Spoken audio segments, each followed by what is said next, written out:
And welcome back, everybody, to another episode of Benched with Bubba, episode 748, wrapping up our team by team previews for the 2025 fantasy baseball season with the Colorado Rockies. In order to help me preview the Colorado Rockies is an amazing person that's been willing to do this every year since we've done this, because not a lot of Rockies fans in the Vortex out there, folks. You can find his work over at Fantrax, as he's one of the senior writers over at Fantrax. He's in charge of the Dynasty product over at our good friends pitcherlist.com. And you can find him on Twitter at Heckman_Matt115. Matt Heckman, how you doing, my friend? Hey, thanks for having me on again. I'm doing well. Excited to break down the Rockies. We are talking a little bit, I know, before we went live, and it feels right to do the Rockies every year. Done it. This is, I think, the third year now I think that so, I've yeah. done that. So yeah, no, I'm looking forward to the show. Thanks again for having me on. Always, always. Before we get started, feel free to plug what you got going on these days, because every time it seems like I open up social media, I see a Matt Heckman article coming out from somewhere. So, what do you got going on these days? Yeah, so Fantrax, do redraft stuff there. I have a couple more articles coming out in March, January, and early parts of February. We're pretty busy with some spring training battles to watch, different things like that. I'll have a My Guys. I have a League Winners and League Losers kind of over at Fantrax. That's all redraft stuff that I do over there. And then Pitcher List, we have in March, I think every day except Sunday, I think, leading up to the regular season, we've got something on the schedule coming out. I'll have my top 150 prospects coming out next week, so that will debut for the first time in 2025. We have all kinds of good stuff coming out on the dynasty team over there. Martin's gonna have his top 350. Martin Sikolsky will have Yep. his top 350. We've got a couple of new writers working on some archetype stuff and some other rankings. So yeah, busy time of the year. I feel like the dynasty season never really slows down, and now the redraft season is picking back up again. So getting busy, but glad baseball is back. Glad we're watching it. Glad we're getting to talk about it even more each day. 100%. Yeah, you guys are always doing something. I'm glad you mentioned Martin for sure, because that guy's grinding everywhere too. If it's not Yes. Pitcher List, it's his Substack. So you guys have a good thing going over there. And to your point, Dynasty never ends. So No. you guys are always doing something somewhere. There's a draft, there's a high school kid, there's something going on that always needs some kind of attention for somebody, because it's the lifeblood, it seems like, these days. All right, let's get to it. Again, you're nice enough to help me with this. You said, like, sarcastically, I'm becoming a fan of the Rockies. How do you think 2024 went for the Rockies? Obviously, we didn't think they were going to win it all, but just overall, how do we think the season went? I mean, not well, but also it like I feel like when you're a rebuilding team, it's about finding silver linings. They entered 2024 with a lot of question marks, and I think they still have a lot of question marks entering 2025. But you can point to the success of Ezekiel Tovar, who I know we'll talk about, Bretton Doyle, like finding two key pieces who seem to be above average Major League Baseball players. Like that's a big deal. They got some production from other people, Michael Taglia. Brian McMahon always has some sort of production in there. So I feel like 2024 was also a difficult year in the sense that a lot of their prospects were not ready for 2024. But now, as we flash forward to 2025 and even look toward 2026, you have that next kind of wave that a lot of Rockies fans, I think, have a lot of optimism about. A lot of dynasty players have a lot of optimism about the group of players that's coming through their system. So it wasn't good. 2025 probably isn't going to be very good either if you're hoping for a Rockies resurgence.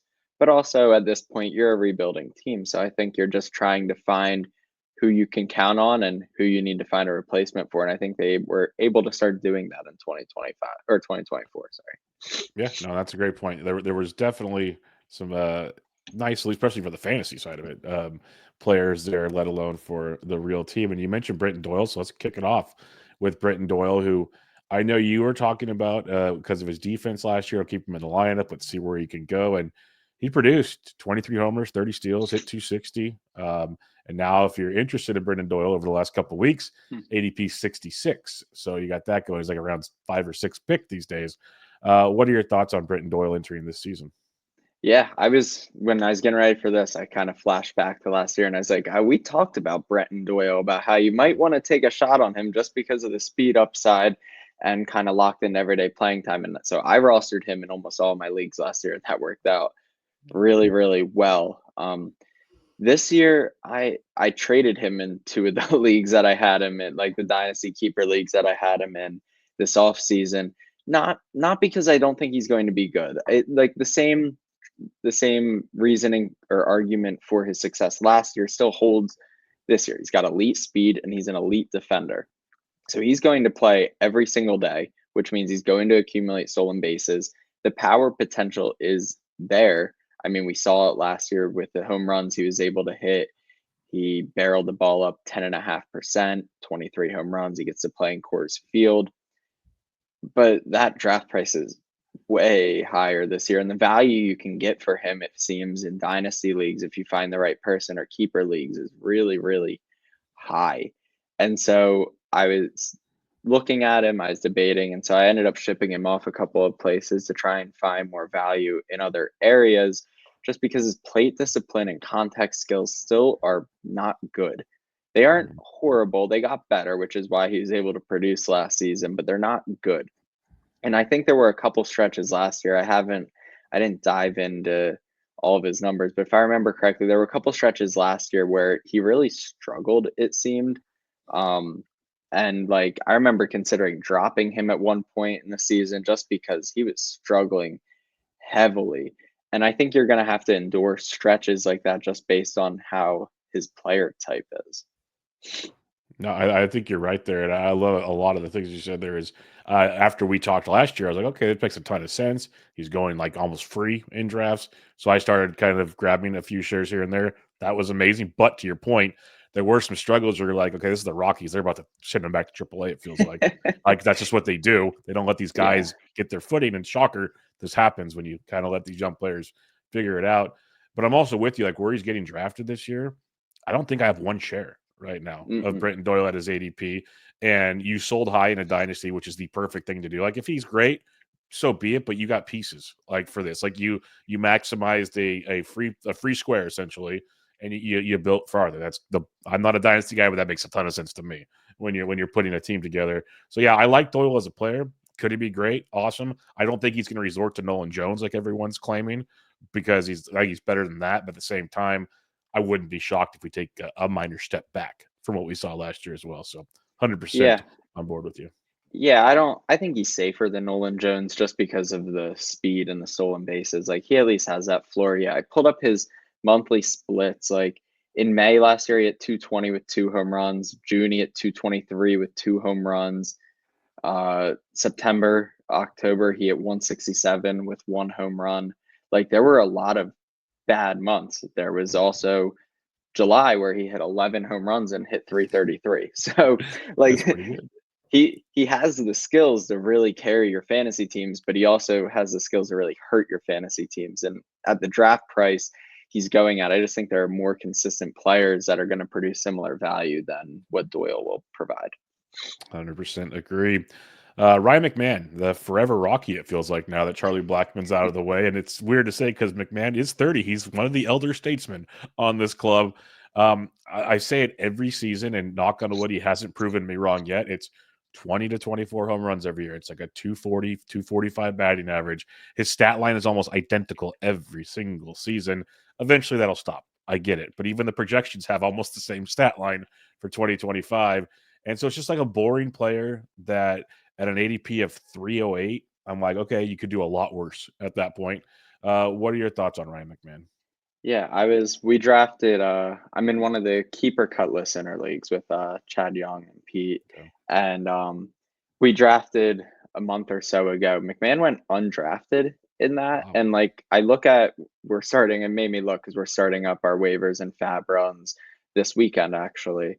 And I saw and I was like, why is he a free agent? I mean, I could have taken him. I took Connor Norby super late in that draft instead of McMahon. And it's like you chase that flashy, you chase the upside or the perceived upside instead of like McMahon's reliable. There's not really any decline in his game. He hits the ball really hard. His barrel rate has been up 3 straight seasons over 10%. He's going to hit you in 60 runs. Like you said, he's going to hit around 20 home runs. He is going to score some runs. He's going to steal a few bases. Like, he's just kind of reliable and boring. And I think that can work depending on your team build. I think if you're drafting maybe Junior Caminero or Royce Lewis, or if you're chasing that upside early at third base, and you have a deep enough bench, I don't think it would be a bad idea to grab McMahon because he's going to play. He's going to produce okay results, and he's not going to win you a league, but I don't think he's going to kill you either. And I feel like consistent at bats and consistent playing time is always important to have. Yeah, 100% agree, and that's why I've always been the kind of Ryan McMahon stan, but so many go to the, "Well, at that price, take the chance," kinda what you're saying, team build context, but I'm just like a guy that if I can pencil that in after pick 300, like, I'll take my chances there for sure. Yeah, it's free basically. Exactly, and if he somehow starts to stink, he's an easy drop. Ezekiel Tovar, you mentioned him earlier in the Brenton Doyle discussion as they started figuring things out. And like Tovar had a really good year, hit almost 270, 26 home runs. The thing that kind of surprised me was the 6 steals. I thought he'd run more. Maybe that's not who he is. And then the power took a jump, which was also a little bit of a surprise to some.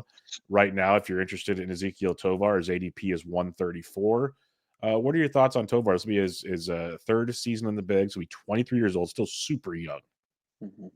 Yeah, I think last year I mentioned Tovar because I wrote an article series last year about people who should hit more home runs in 2024.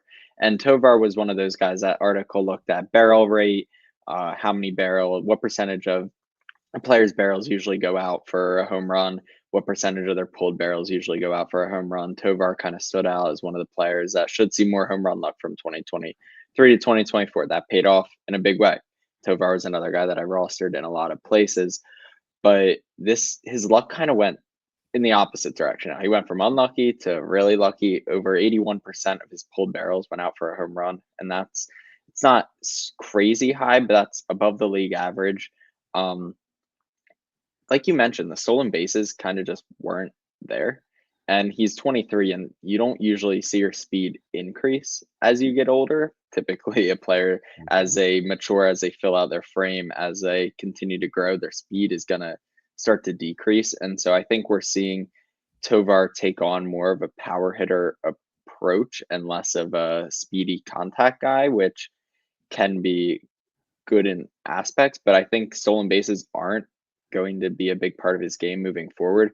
And I mentioned Doyle's hit tool, not very good, inconsistent. Tovar was really bad in his hit tool. First percentile chase rate, eighth percentile whiff rate. I mean, his expected batting average last year was 233 compared to the 269 that he hit. Coors Field will help with that, but I don't think we see him repeat his 344 BABIP, and his strikeout rate.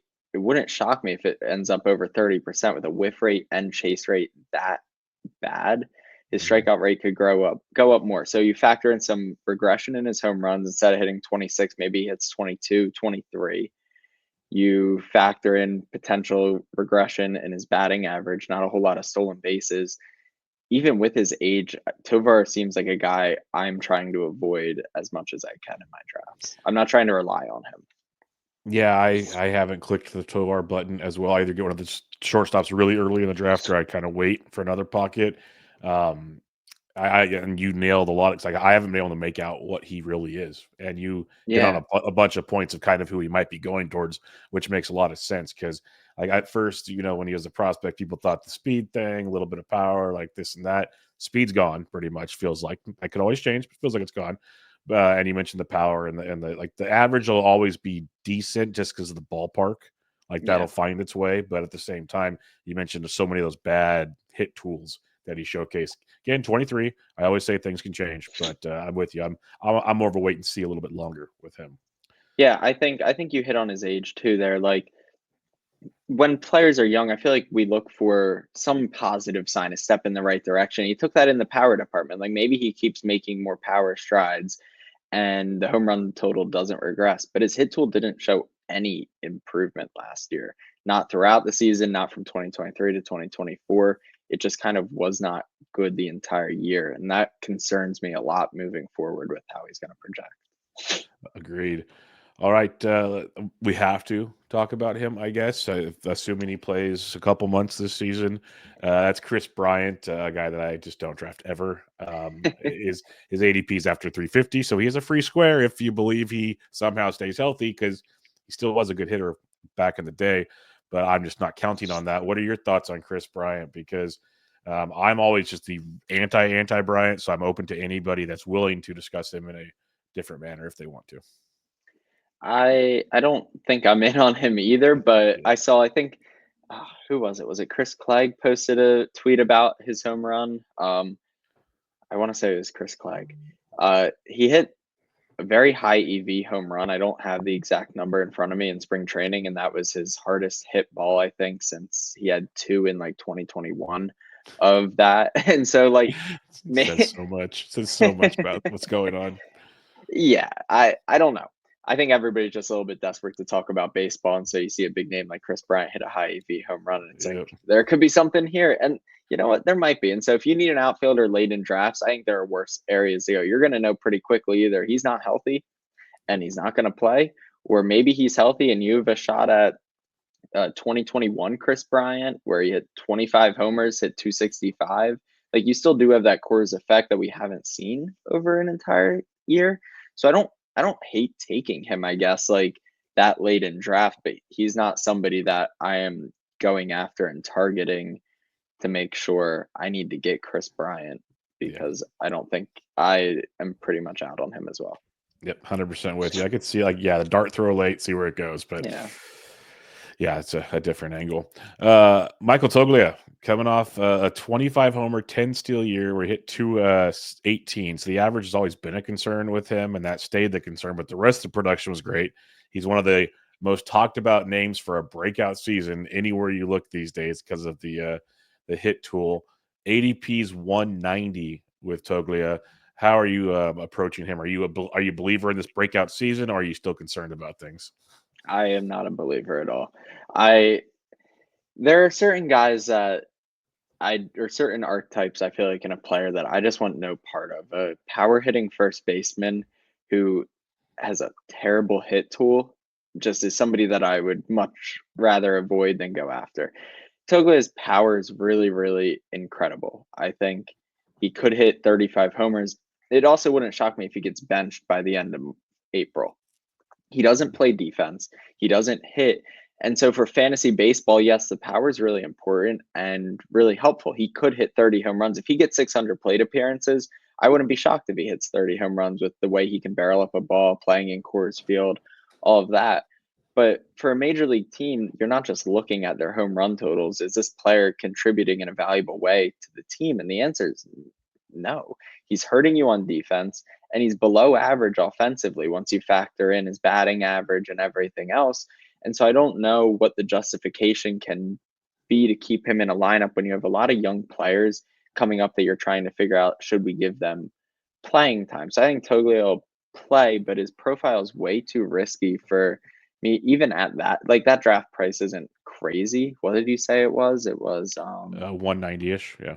one night. Like that's not a crazy draft price, but it's not something that I would want to put at first base. I think if you're taking a shot on a player with a lot of power upside and a suspect hit tool, give me Tyler Soderstrom 150 picks later. That's a great, Then great call right there.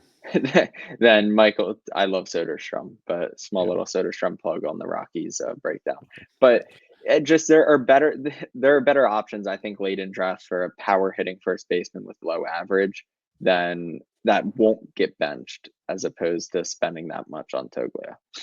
No, I think that's a great shout with the Soderstrom comp because, yeah, tons of power, batting average suspect, lots of questions there. So, and he might actually have a chance to play a lot more than in Oakland this season or Sacramento. Sorry, with the A's.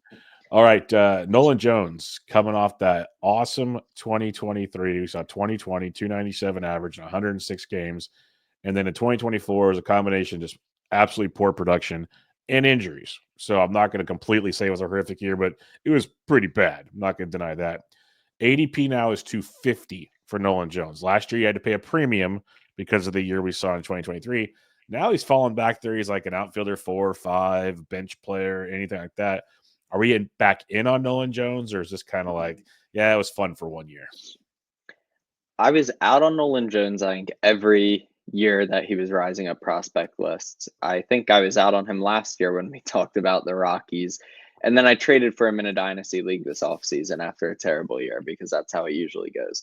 Um, I I wouldn't say I'm a believer in Jones. I think my outlook on Jones has not changed. He has a questionable hit tool thanks to his very patient approach, and there's some swing and miss. I think there is some platoon risk there. I also think there's a lot of power and there is some speed in his game. So, like, there's upside and he's being given away at this point. So, again, he's not a player I'm targeting either necessarily, but in a dynasty league, if he can be acquired, he was just a throw in into a deal. I was looking for one more little piece, kind of get that deal over the edge. And so I was like, yeah, can you throw in Nolan Jones for me? Because, hey, I like Nolan Jones. Um, I don't know. He's he I don't think he's going to ever be what we saw, but I think expectation you're not paying for what you saw before. So Exactly. so I think that at price, if you're chasing some upside late in drafts, he's a fine dart throw. And then again, he's another player. Any of these dart throws, you want to know right away. If he stinks in the first 2 weeks, he's an easy player to move on from, I think, and I think he'll get benched. But maybe he starts really hot.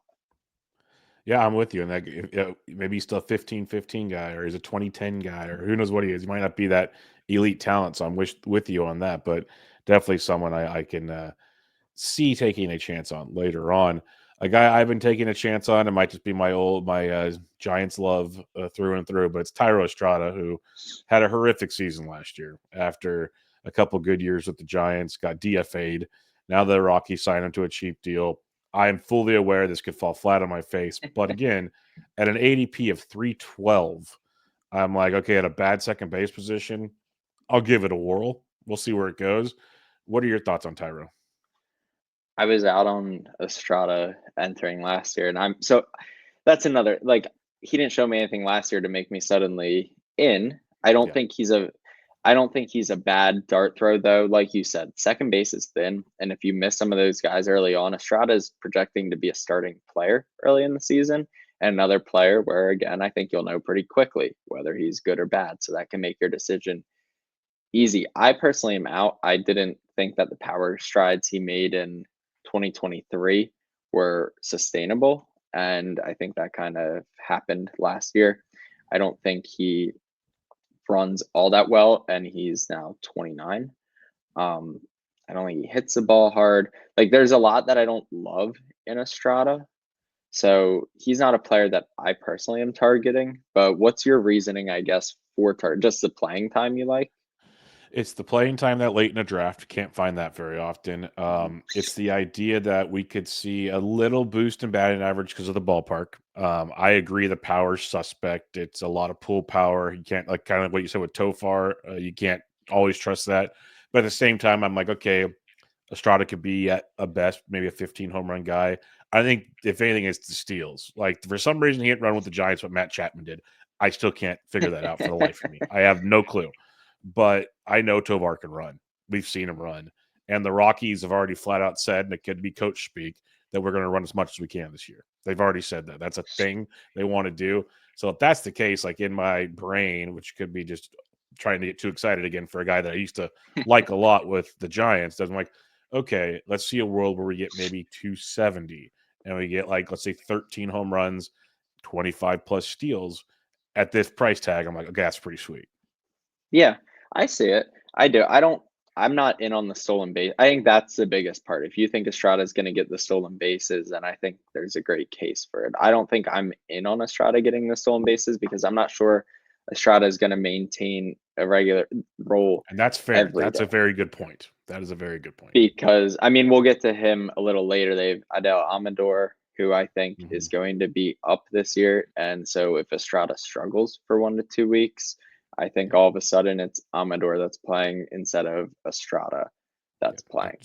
it's a very good point. Like they didn't pay Estrada much, like a couple $1 million. So it's an easy like, okay, we tried, we move on. That's how life goes. So Couple million could be a that lot for the Rockies, though. that's a very valid point. Sad but true. Very valid point. All right, I'm really, really curious your thoughts here. So I'm not going to give my opinions because I don't want to try to sway anything. I want to hear what you have to say for on Jordan Beck, a player that there was a lot of hype for when he got called up last year. Didn't quite work for multiple reasons.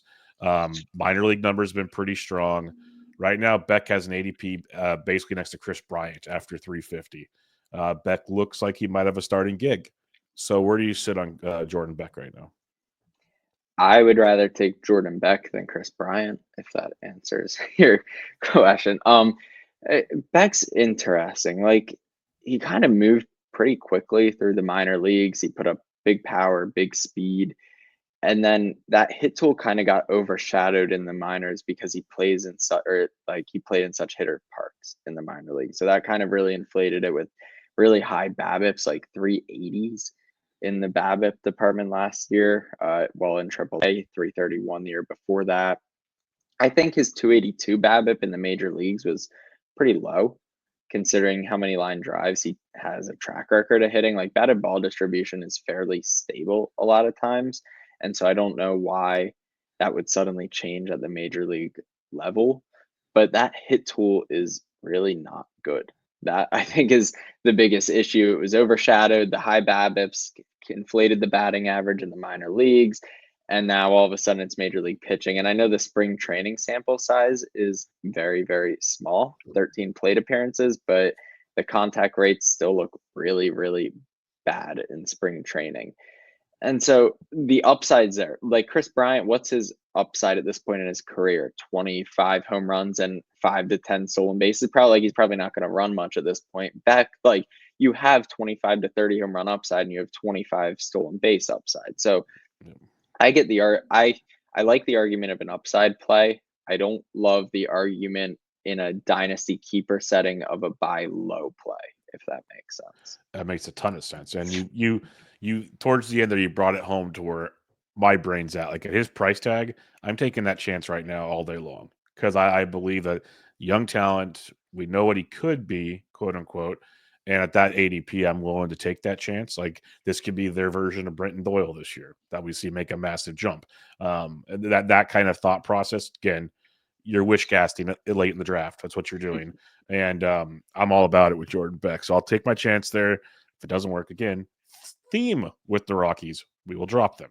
Um, all right, the catching situation. This is where things get interesting because they've announced that Scott Stallings, or not Scott, yeah, Scott Stallings is their starting catcher. Jacob Stallings. Jacob, sorry, I think Scott Stallings is golf. I'm a dummy. Jacob Stallings is the starting catcher. They have Hunter Goodman, who had the big, power source towards the end of last year. We'll see. They have Drew Romo, who is competing for the job. How do you approach this situation? Because to me, it's very complicated for fantasy right now. I think with the announcement that Jacob Stallings is going to be there and is going to play, I'm just kind of avoiding the situation and looking elsewhere. Like Drew Romo, I think does have some upside. Hunter Goodman, who they've said I think is going to be the backup catcher, has some power upside. Goodman, I think, is a terrible hit tool too, so I don't think he'll ever amount to It's an a MLB. trend in Colorado. It sounds like Yeah, it's a trend. they have an archetype of a player they go after: big tool, loud tools, no hit tool. I guess maybe they need to get some more contact oriented hitting coaches in the minor leagues to work through that. But I don't see any upside there. Like we know what Stallings is. There's not really anything to Stallings, I don't think. And so if they're going to end up splitting time in a two-way or a three-way share, I don't see how you find fantasy value for that. Yep, that makes sense. I'm avoiding as well. I'm curious. We'll probably talk Romo later, but curious there. Let's head to the mound because most of the Rockies of interest to hitters we'll talk about later in the prospect section. Let's get to the mound, and we'll start with Ramon Marquez, who's back for now. Came back last year for like one start, had to go back on the IL, unfortunately. He isn't even getting drafted in 12 teamers right now. Where are you sitting on a guy like Marquez? Is it just like, hey, nostalgia, hope he does well, and kind of moving on? Yeah, I don't really have any interest in Marquez because even when Marquez, I mean, the Marquez, even when he's been healthy the last couple of years, what's the upside there? Like, Yeah. there's not really, and you're not playing him at home. So, like, I don't think there's any reason to draft him. The Rockies' opening schedule is on the road to start. And if he gets the opening day nod, that's okay. But they're in Yankee Stadium, Florida, in Tampa. So I don't really think that's going to be a favorable matchup for him. And then their second series is in Philly. I don't think that's a favorable matchup for him. And then they come back home. So I don't know. I don't really have any interest in Herman Marquez. Yeah, no, I'm with you. No interest at all.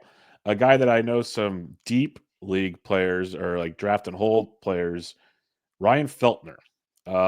He's one of those guys. If you look at his numbers, the X stats and whatnot, like X FIPS, your Sierras, X CRAs, think he underachieved a little bit in a roundabout way.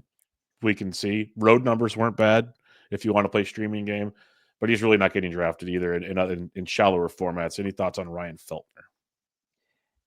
I think if you're going to take a shot on a non-Chase Dollander Rockies pitcher, it should probably be Feltner. I was preparing for the podcast a little, and so then I put out a tweet like Feltner is kind of intriguing. His PLV last year was a 5.05 for those familiar with PLV, pitcher list metric.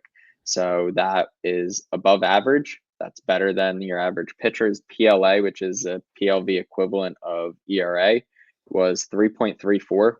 He had 4 pitches generate 20% whiff rates, and he's going as pitcher 271 in drafts. So, like, you mentioned his home road splits were drastic, and I think that's kind of the key here.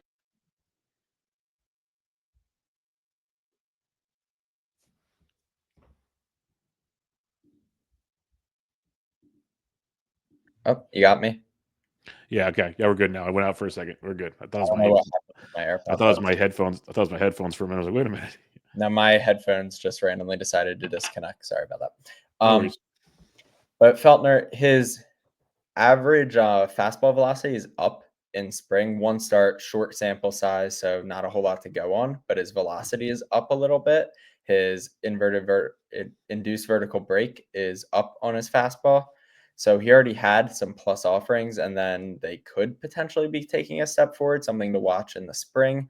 You get a decent pitcher on the road, somebody you probably avoid in Coors, at least for the beginning. But I'm kind of in on taking a shot on Ryan Feltner if you need some pitchers to fill out your rotation. He's going to start on the road, like I said. Not a great home start to the year, or not a great road start to the year in AAA Tampa, or whatever you want to call it, Yankee Stadium, Florida. But then he'll get the Athletics at home, and even though there's some excitement about the Athletics in the fantasy community, they are the Athletics. So a couple of more favorable matchups to start the season. He might be off to a good start, and at least you could get a couple of starts early in the year at a cheap price. Yeah, I'm with you on that for sure. Um, when it comes to Kyle Freeland, you obviously said no, so we will move on. I'm glad you kept that simple because I'm 100% with you on that. I just did it, and then as you can tell, I didn't mention anybody else in the rotation because as you keep looking at roster resource, it's like no Cincinnati, no Gomber, no. But you put it here, and I'm glad you did because I actually took him in an auction the other night in my first pick of the reserve rounds. I've been taking him in deeper draft and holds, and that's Chase Dollander, who I've seen a lot of smart prospect people think this is the kid that's got the stuff, quote unquote, to maybe have success in Coors. Where are you at on Chase Dollander? Who, let me even see, he still has not been drafted in the last few 12s. So yeah. Yeah, that's kind of surprising to me because I was looking. I even changed on the NFC ADP board. I kind of changed the filter to look, okay, well, he wasn't being drafted early, but maybe now that news has come out that he's probably going to start the season, maybe he should be getting drafted more. And he didn't really move up the ADP board at all. Like he moved up from 679 overall all the way up to like 630. But Bubba Chandler is going at 326. Jackson Jobe is going at 281. Like, those guys are going way higher than Chase Dollander is. And Dollander might be the most likely to start in an opening day rotation. Yep. I'm not quite as high on Dollander, I guess, as Jobe or Chandler, just because of the Coors effect. And I don't think his command is perfect. He's not, like, his walk rate isn't high, but I don't know how well he locates, and that can get you in trouble against major league hitters. Like, he has the pure stuff, the pure fastball, the breaking pitches to strike batters out. And so you can make minor league hitters look really silly with that, even if you're not locating perfectly. Whereas against major leaguers, you run into a bit more trouble if you're not locating all of the time. But the upside is huge. I mean, he was one of the most prolific college starters that we've seen at one point, just from a strikeout perspective. And then you add that to his fantasy, or you put that into his fantasy upside.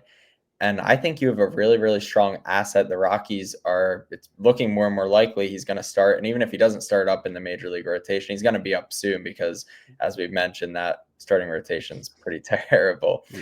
So I think Chandler is a perfect dart throw late in drafts to add to your fantasy team. Yep, I've been slowly adding him over the last few weeks, and I think another good spring outing might move things, or it's just everyone's got that in their brain. Like, I'm not drafting a Coors pitcher, is what it comes down to. Maybe that's it. But I like how you compared him to Bubba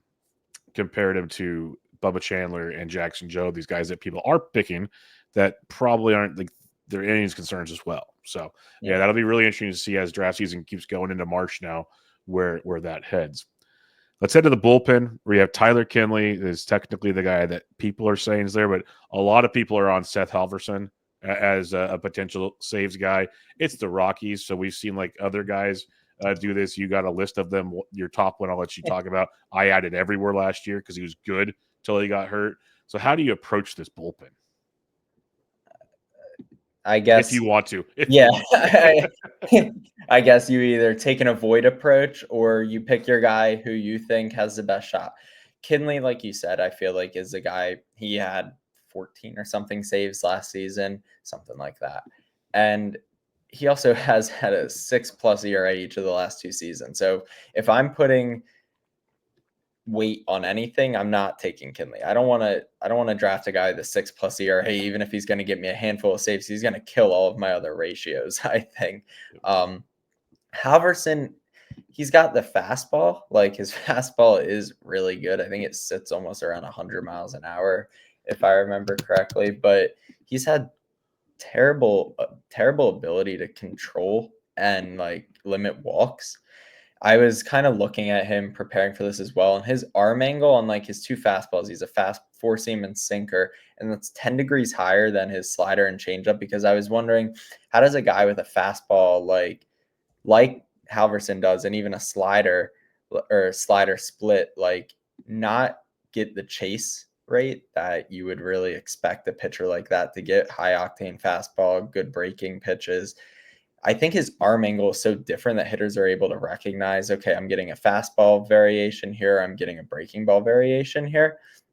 And so I think that's why his chase, I'm not expecting his chase rate to suddenly go through the roof. And without his chase rate, he's going to have a lot of walks and get in trouble in Coors Field.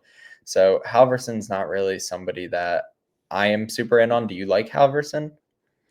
I like him at his price tag because it's mainly in deep leagues. It's like closer. It's like 450 and beyond. So I don't mind that. There's, like I said, Vodnik's one that I'm still kind of curious on. So I want to get your thoughts on him and some of these other guys. But I see the appeal on Halverson, but in the end, you should probably just avoid the Rockies closing situation. It's what it comes down to. Yeah, that I feel like that's how I am. Vodnik I did put him in, so I'm glad you're kind of intrigued by him too, because he's got a really big fastball and he keeps the ball on the ground. And I think that's so big in Coors Field, because once that ball gets into the air, it goes into the gaps, it goes over the fence, you blow saves, you struggle is what you do, I guess, in Coors Field. And so his ability to keep it on the ground, and he's still only 25 years old. Like, I like Vodnik. I think if I'm taking a shot on a bullpen pitcher at the very end of drafts, I think that's where I'm going, I'm not taking Kinley, and I'm not super in on Halverson. So I'd rather take Vodnik with the big fastball than Halverson with the big fastball. The other guy I mentioned was Bradley Blaylock, who has a high IVB fastball.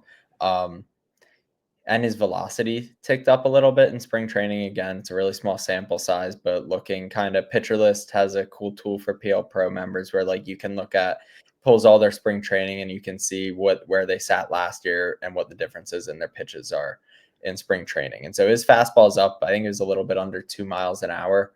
And so if that maintains, I mean, it's short spurts, but he's a bullpen pitcher. Maybe that with the IVB and the super high arm angle can get Blaylock some looks. Yeah, that's a fair call for sure when it comes to him, because there will be moving pieces as we see year after year in that Rockies bullpen. So there'll be a couple weeks, I think, where all these guys might have a chance to do something, and it just depends on who can maybe hang on to it long enough. Let's talk prospects, because I'm curious on your Amador thoughts. I do have some shares in deep draft and hold formats, and that's before the Tyro signing, but I kind of still agree with where your head's at on that. So we'll get your thoughts there. And on some of the others, like Zach Veen's bat flipping to the gods right now when he's hitting. Like, what's your thoughts on this prospect situation? Because year after year, as bad as they are, they keep having at least a handful of guys that, oh, we might get them this year, and it could be interesting.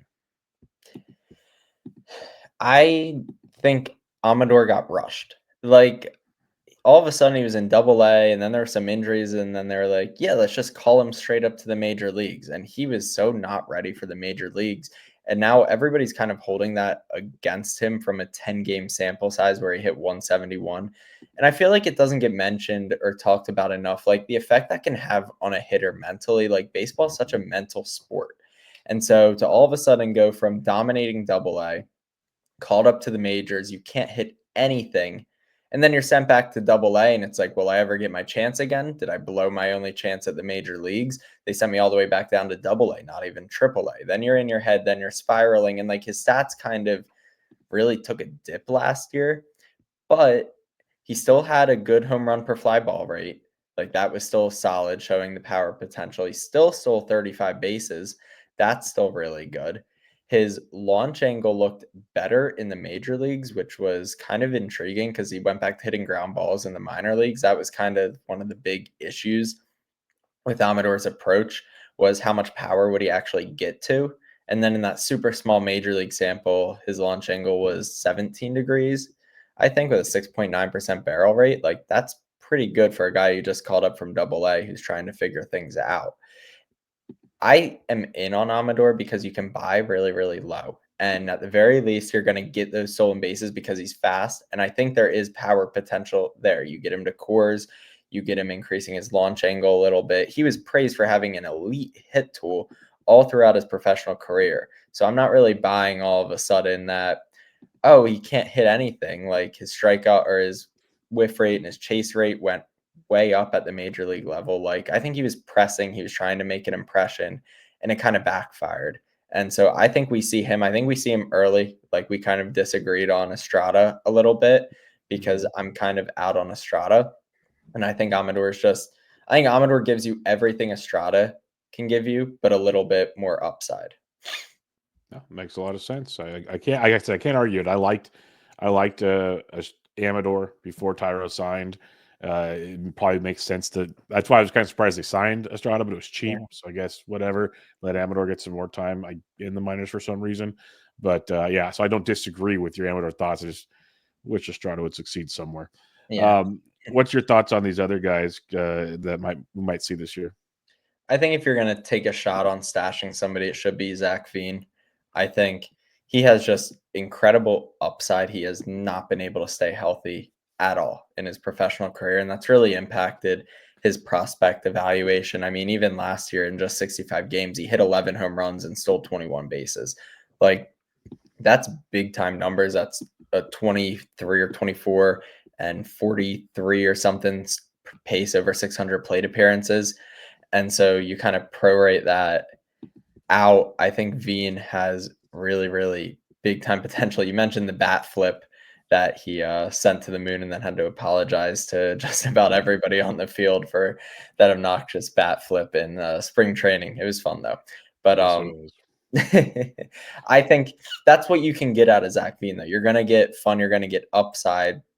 And I think he's going to be up at some point. Chris Bryant will get hurt, or Jordan Beck won't pan out, or I don't know. They'll find a way to get Zach Veen up. And so I think if you're taking a shot on a player or you're circling a player to kind of watch early in the season, I really like Veen. I've always kind of liked him. He ranks inside my top 100 prospects still, just because you're not getting that upside from everybody else. True. All right. Anybody else? Or you ready for the last question of the show? Sean Sullivan, if we're gonna mention Chase Dollander, Sean Sullivan's a pitcher in Double A. Okay. He drafted also with Chase Dollander. I think he was their second round pick that year. Kind of opposite of Dollander in the sense that his upside isn't as limited, but his floor is higher.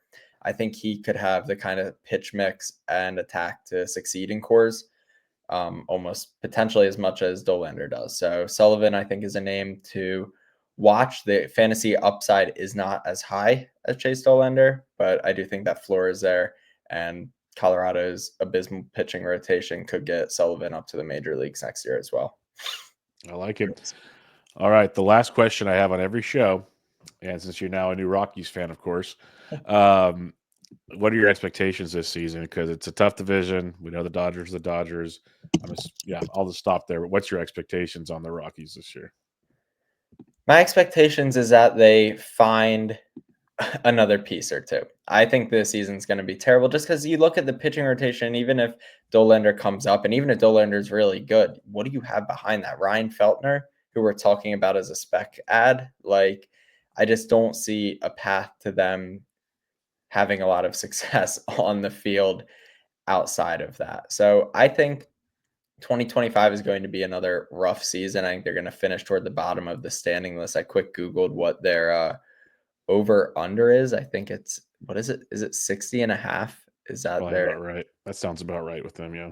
yeah, like they're not going to win very many games, but I think from a fantasy perspective, there is value to be had there. I mean, last year we found it in Doyle and Tovar. This year we had already talked about maybe Jordan Beck, people like Michael Toglia. There are Chase Dollander, like there are players that you can find value on later in drafts because nobody wants to draft a Colorado Rocky, at least a pitcher. Maybe the hitters get bumped up a little bit.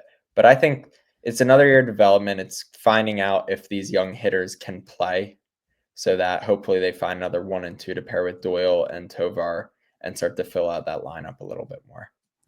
I'm with you there, and it's just one of those teams that I don't expect them to win a lot, but almost every player we talked about, we're like, okay, Yeah. there's this like ceiling they have. There's also a horrific hit tool that could just drown them out.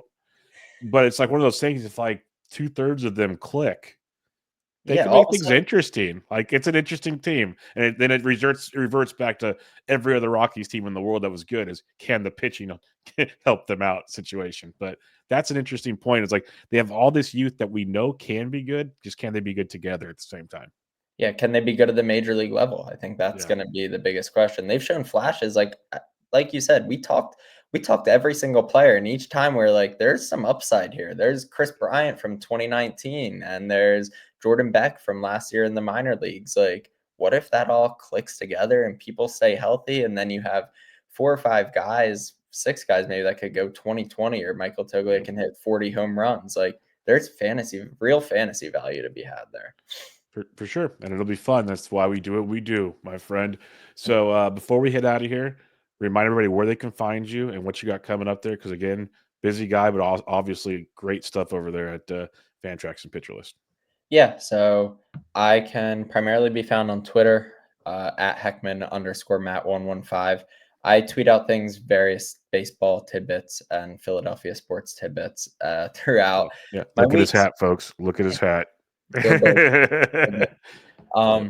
But yeah, I tweet out almost all my articles will get posted onto Twitter. You can also find all my redraft content over at Fantrax.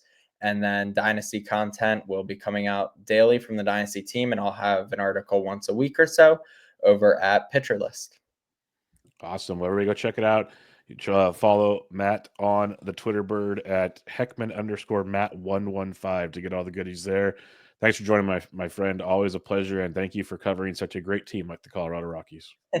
It's a pleasure. Thanks for having me on. All right, this was Bench with Bubba, episode 748, your Rockies 2025 team preview. Catch you all next time.